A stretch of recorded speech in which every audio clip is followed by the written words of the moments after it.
Hi hello ನಮಸ್ಕಾರ. Beautiful ಅಡುಗೆ ಮನೆಗೆ ಸ್ವಾಗತ. ಇವತ್ತು ಸ್ವಲ್ಪ ಉದ್ದು ಬಳಸ್ತೀನಿ, ಈನೋ ಬಳಸ್ತೀನಿ, ಸೋಡಾ ಬಳಸ್ತೀನಿ. ತುಂಬ ಮೃದುವಾಗಿರುವಂಥ ಒಂದು ಇಡ್ಲಿ ರೆಸಿಪಿನ ಮಾಡೋಣ.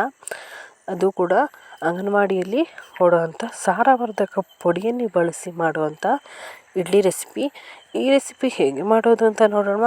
ಅದಕ್ಕಿಂತ ಮೊದಲು ಯಾರೆಲ್ಲ ಇದೇ ಫಸ್ಟ್ ಟೈಮ್ ನಮ್ಮ ಚಾನಲ್ನ ನೋಡ್ತಾ ಇದ್ದೀರಾ, ದಯವಿಟ್ಟು ಸಬ್ಸ್ಕ್ರೈಬ್ ಆಗಿ, ಹಾಗೆಯೇ ಲೈಕ್ ಮಾಡಿ, ಶೇರ್ ಮಾಡಿ, ನಿಮ್ಮ ಫ್ಯಾಮಿಲಿ ಫ್ರೆಂಡ್ಸ್ ಜೊತೆಗೆ ಶೇರ್ ಮಾಡೋದ್ರ ಜೊತೆಗೆ ಸ್ವಲ್ಪ ಕಮೆಂಟ್ ಕೂಡ ಮಾಡಿ.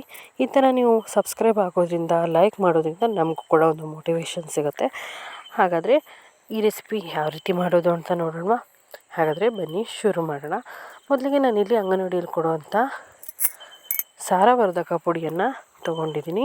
ಇದರಲ್ಲಿ ಏನೆಲ್ಲ ಇದೆ ಅಂತ ನೋಡೋಣ. ಪ್ರೋಟೀನ್, ಖನಿಜಾಂಶ ಎಲ್ಲವೂ ಇದೆ. ಶಕ್ತಿ, ಹಾಗೆ ಕಬ್ಬಿಣಾಂಶ, ಹಾಗೆ calcium, vitamin A, vitamin BA, vitamin B2, ಹಾಗೆ ವಿಟಮಿನ್ B3 ಕೂಡ ಇದೆ. ಜೊತೆಗೆ ನ್ಯೂಟ್ರಿಷನ್ ಭರಿತವಾದಂಥ ಎಲ್ಲ ಪುಡಿಯನ್ನು ಕೂಡ ಇದರಲ್ಲಿ ಇರುತ್ತೆ.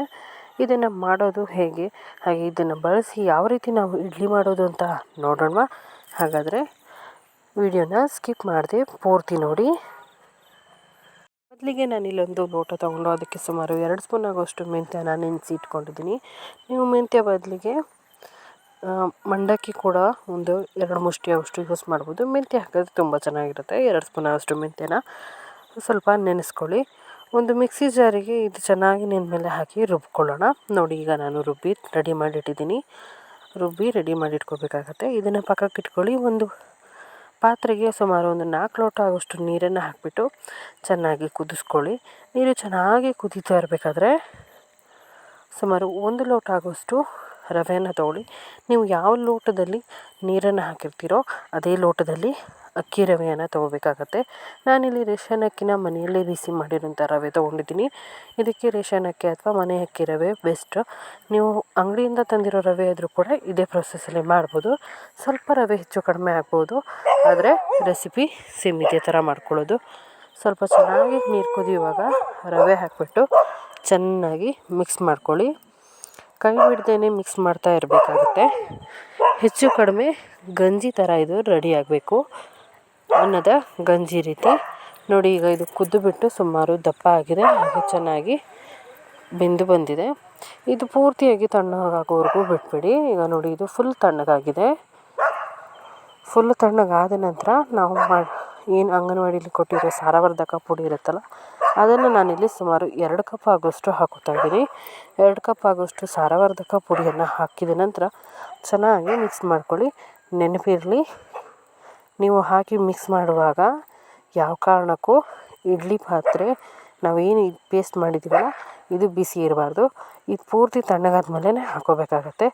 ಇದು ಪೂರ್ತಿ ಹಾಕಿ ಮಿಕ್ಸ್ ಮಾಡಿದ ನಂತರ, ಇದು ಪೂರ್ತಿ ಮಿಕ್ಸ್ ಆದ ನಂತರ ನಾವು ಮೊದಲೇ ರುಬ್ಬಿಟ್ಟಂಥ ಮೆಂತ್ಯ ಪೇಸ್ಟ್ ಹಾಕ್ಕೋಬೇಕು.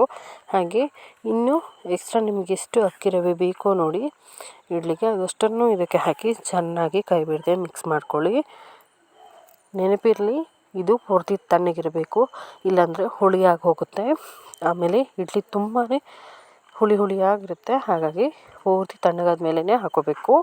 ಇದಿಷ್ಟನ್ನು ಹಾಕಿ ಚೆನ್ನಾಗಿ ಕೈ ಬಿಡದೆ ನೋಡಿ ಈ ಥರ ಬರಬೇಕು ಇಡ್ಲಿ ಹಿಟ್ಟು. ಇಷ್ಟು ಗಟ್ಟಿಯಾಗಿರೋ ಥರ ಕಲಸಿಬಿಟ್ಟು ಇದನ್ನು ಈ ಥರ ಕರೆಕ್ಟಾಗಿ ಈ ಥರ ಸರಿಸಿ ರೆಡಿ ಮಾಡಿರೋಂಥ ಈ ಹಿಟ್ಟಿನ ಬ್ಯಾಟರ್ನ ಸೈಡಲ್ಲಿ ಇಡಿ. ಓವರ್ನೈಟ್ ಇದನ್ನು ಇಡಬೇಕಾಗತ್ತೆ. ಈಗ ಇದು ಪೂರ್ತಿ ಓವರ್ನೈಟ್ ಇಟ್ಟ ಮೇಲೆ ನೋಡಿ, ನಾವು ಎಷ್ಟು ದಪ್ಪ ಕಲಸಿದ್ವಿ, ಎಷ್ಟು ತೆಳುವಾಗಿದೆ ಅಂತ. ಈ ಥರ ಇಷ್ಟು ಹದದಲ್ಲಿ ಇರುತ್ತೆ. ಆಗ ನಾವು ರುಚಿಗೆ ತಕ್ಕಷ್ಟು ಉಪ್ಪು ಹಾಕ್ಬಿಟ್ಟು ಚೆನ್ನಾಗಿ ಕೈ ಬಿಡ್ದೇ ಒಂದು 5 ನಿಮಿಷ ಈ ಥರ ಆಡಿಸ್ಕೊಳ್ಳಿ, ಉಪ್ಪು ಕರಗೋ ತನಕ. ಅದಾದಮೇಲೆ ಒಂದು ಪಾತ್ರೆ, ಏನು ಇಡ್ಲಿ ಪಾತ್ರೆ ಇರುತ್ತೆ ಅದನ್ನು ತೊಗೊಳ್ಳಿ, ಅಥವಾ ಸಣ್ಣದಾಗಿರೋಂಥ ಬೌಲ್ಗಳನ್ನು ತೊಗೊಂಡ್ರೂ ಆಗುತ್ತೆ. ಅದಕ್ಕೆ ಸ್ವಲ್ಪ ಎಣ್ಣೆನ ಹಚ್ಕೊಳ್ಳಿ. ಅದಾದಮೇಲೆ ಬೇಯಿಸಿಟ್ಟಿರೋಂಥ ಇಡ್ಲಿ ಬ್ಯಾಟರ್ನ ಹಾಕ್ಕೊಳ್ಳಿ. ಈ ಇಡ್ಲಿ ಬ್ಯಾಟರ್ನ ಸ್ವಲ್ಪ ಹಾಕ್ಕೊಂಡ್ರೂ ಕೂಡ ಸಾಕು, ತುಂಬ ದಪ್ಪದಾಗಿ ಇಡ್ಲಿ ರೆಡಿ ಆಗುತ್ತೆ. ಎಲ್ಲವಕ್ಕೂ ಇದರ ಬ್ಯಾಟರ್ನ ಸ್ವಲ್ಪ ಹಾಕ್ಕೊಳ್ಳಿ.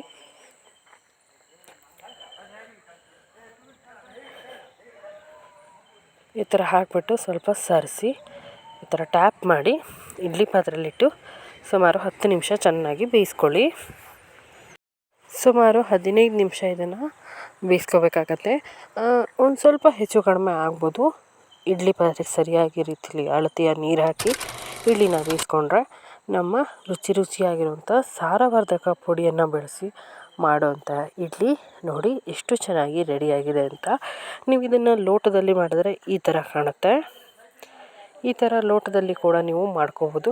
ಯಾವ ಉದ್ದು ಹಿಟ್ಟು ಬಳಸ್ತೇನೆ ಏನೂ ಇಲ್ಲದೇ ಈಸಿಯಾಗಿ ಮಾಡೋವಂಥ ಇಡ್ಲಿ ಬ್ಯಾಟರ್ ಇಲ್ಲಿ ಹಾಗೆ ಸಾರವರ್ಧಕ ಪುಡಿಯನ್ನು ಬಳಸಿ ಮಾಡುವಂಥ ಇಡ್ಲಿ ಇಲ್ಲಿ ರೆಡಿಯಾಗಿದೆ. ನೀವು ಕೂಡ ಈ ರೆಸಿಪಿನ ಟ್ರೈ ಮಾಡಿ ಹೇಗೆ ಬಂತು ಅನ್ನೋದನ್ನ ಕಮೆಂಟಲ್ಲಿ ತಿಳಿಸಿ.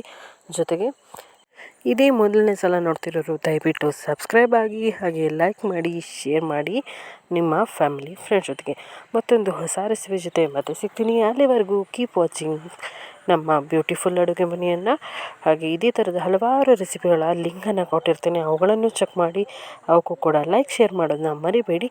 ಕಮೆಂಟ್ ಕೂಡ ಮಾಡಿ ಅಂತ ಹೇಳ್ತಾ ಇನ್ನೊಂದು ಹೊಸ ರೆಸಿಪಿ ಜೊತೆ ಸಿಗ್ತೀನಿ. ಅಲ್ಲಿವರೆಗೂ ನಮಸ್ಕಾರ. Take care. ಶ್ರೀರಾಮ್ ಜೈ ರಾಮ್, ಜೈ ಜೈ ರಾಮ್.